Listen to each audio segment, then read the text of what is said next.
Committee examining the Voice to Parliament referendum will hold hearings across the country this week before recommending any changes to the proposed amendment.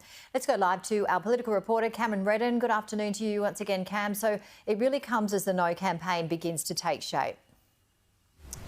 Yeah, it does, Janie. We're going to see a lot more active campaigning taking shape over the next few months, and we can show you the first piece of material, of concrete material associated with the No campaign as published in the Daily and Sunday Telegraphs. We're going to see a lot more of this. You can see the slogan on your screen, not our voice, or not his voice, not her voice, with a number of Indigenous Australians, including Warren Mundine, Anthony Dillon, also Senator Jacinta Nampijinpa Price and her mother Bess Price fronting this part of the No campaign. There's going to be a formal launch later in the week, along with an 8-minute video explaining why some members of Australia's Indigenous community have chosen not to support the campaign for a voice to Parliament. While that's going on, we've seen the first hearing here in Canberra on Friday of the Parliamentary Committee, which is examining the finer detail of the Voice to Parliament and the referendum, in particular the wording around the amendment that would be inserted into the Constitution if that referendum was to be carried. One of those who's made a submission to this committee is Father Frank Brennan, a Jesuit priest from Melbourne, a long-time advocate and campaigner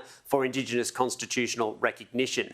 He's one that for many years has said this is something that should happen, but has been somewhat reserved in supporting the Yes campaign. He was asked by my colleague Kieran Gilbert on Sunday Agenda this morning whether his concerns around the wording of the amendment, that is specifically the reference to allow the Voice to consult in executive government as well as the Parliament, whether his concerns around that and he would vote yes regardless of those concerns. He wasn't quite as forthcoming as that. Here is Father Frank Brennan on Sunday Agenda earlier this morning. This is the first time we've had an open, transparent parliamentary process. Let's do the hard work to try and get the wording as good as we can, and then we can move on to the next stage of the active campaign for getting to yes in the referendum.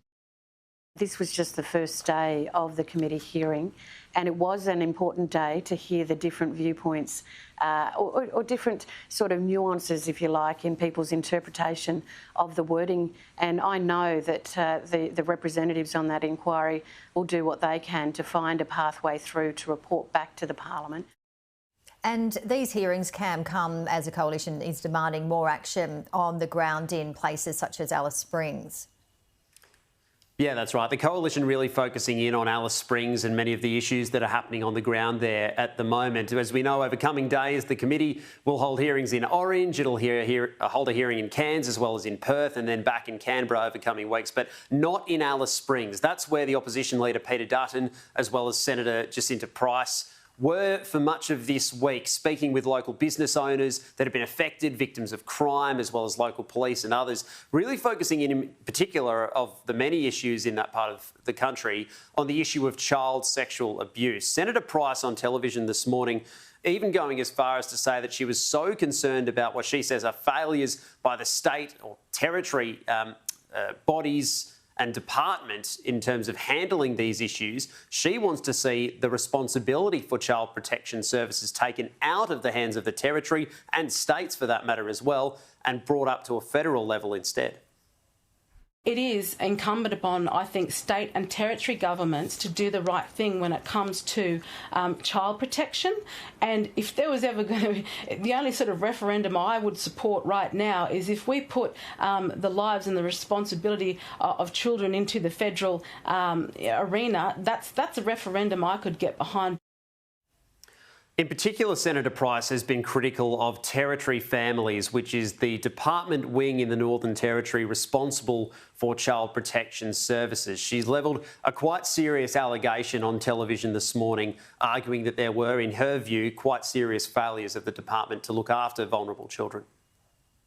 They're fighting a system where they know that they're very concerned because the Territory Families are against recommendations and advice from experts such as paediatricians, child psychologists are saying to them, do not put these children back in these dysfunctional circumstances, and yet are doing that. Who's making that call? Is that Territory Families? That's just so viewers are aware. Are you suggesting Territory Families are putting kids in the hands of abusers? I mean, that's a very serious allegation. That's right, and this is what foster parents have been telling me. So a quite serious allegation levelled there by Senator Price, who is still the front runner to become the Coalition's next spokesperson for Indigenous Australians, replacing Julian Leeser, who resigned over the party's position on The Voice. Kate Warden, the Northern Territory Police Minister, is aware of those comments. I've been speaking to her office throughout the day, and we're expecting to hear a direct response to those comments by Senator Price this morning within the next half hour or so. Janie.